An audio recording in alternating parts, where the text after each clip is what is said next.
The following story is a narration. Enjoy watching. The scariest experience of my life. Before I tell my story, I just want to say I'm aware of how dumb it is to do stuff like this, and I probably won't be doing this for a long time after what happened a few months ago. Anyway, I just really needed to post this because I don't know who else to tell. About half a year ago, I had the scariest experience of my life.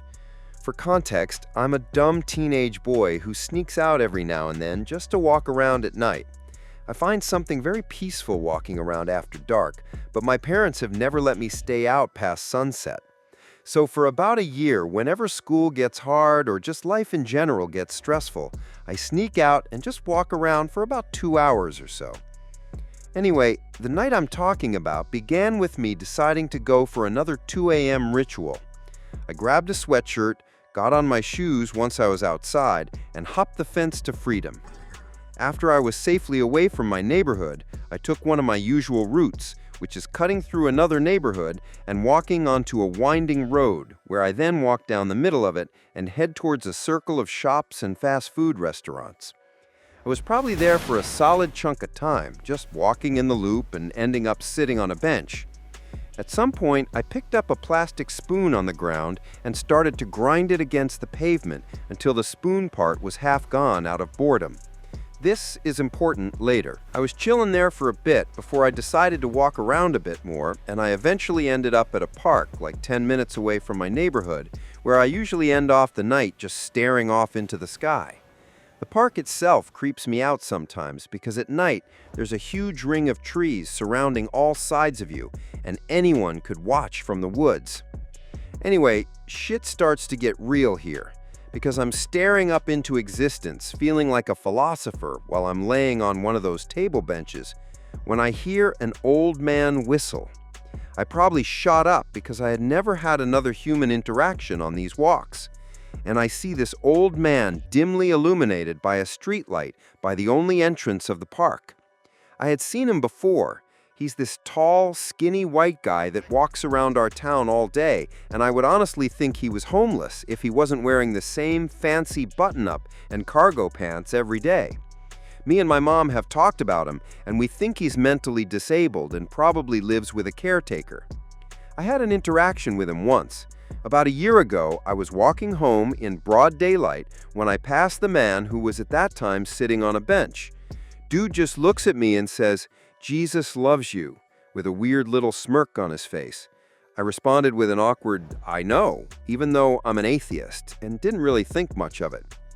Anyway, back to the park at night, I just stare at him in that empty parking lot, probably way longer than I should have because he was already creeping me the hell out.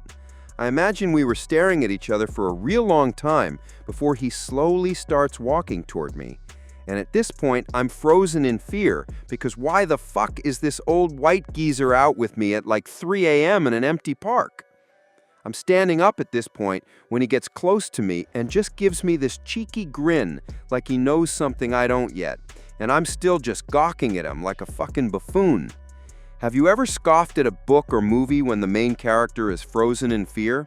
Well, I have, and I never will again, because at this point, I'm more frozen than I've ever been in my life. At some point, after probably like 10 seconds of awkward standing, he just kind of half pats and half grabs my shoulder and reaches into his pocket to pull out a plastic spoon. The same plastic spoon that I was holding about an hour ago at the shop plaza. He just kind of tucks it in my front sweatshirt pocket, and I guess something just makes my mind snap out of my frozen stance because I absolutely fucking book it to the public bathroom and lock the door. I'm now in this dimly lit bathroom in the middle of the night, and I'm guessing at this time it was past 3 in the morning. I assumed that maybe he would leave once he saw me in my state of panic, but honestly, I don't think he ever left. I ended up looking closer at the plastic spoon, and it was altered.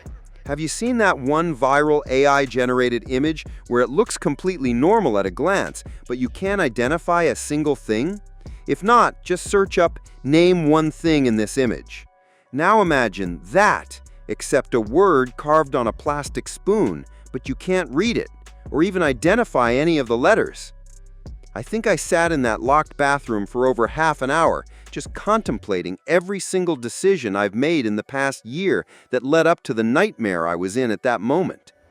To be clear, I had no phone or any way of contacting someone because my parents installed Life 360 on my phone and they can see my location whenever. I also had no watch or access to the outside to tell the time. I ended up gaining the courage to unlock the door and just absolutely rocket myself towards the exit of the park. Before I turned the corner, I looked back for a second and saw a figure sitting on the bench that was right next to the bathroom. This senile old man had waited outside for an hour just to see me one more time. I'm being completely honest when I say I held a full sprint until I got to my neighborhood, where I caught my breath behind a bush and then snuck back in my house. I haven't gone out at night since that experience, and I don't know if I'll ever sneak out again.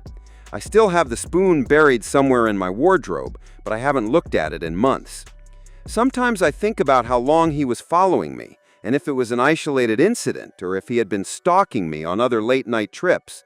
I would love to hear your guys' opinion on the matter, unless you're here to lecture me about my actions, because trust me, I've already learned. Anyway, creepy old man that was stalking me that night, let's not meet again.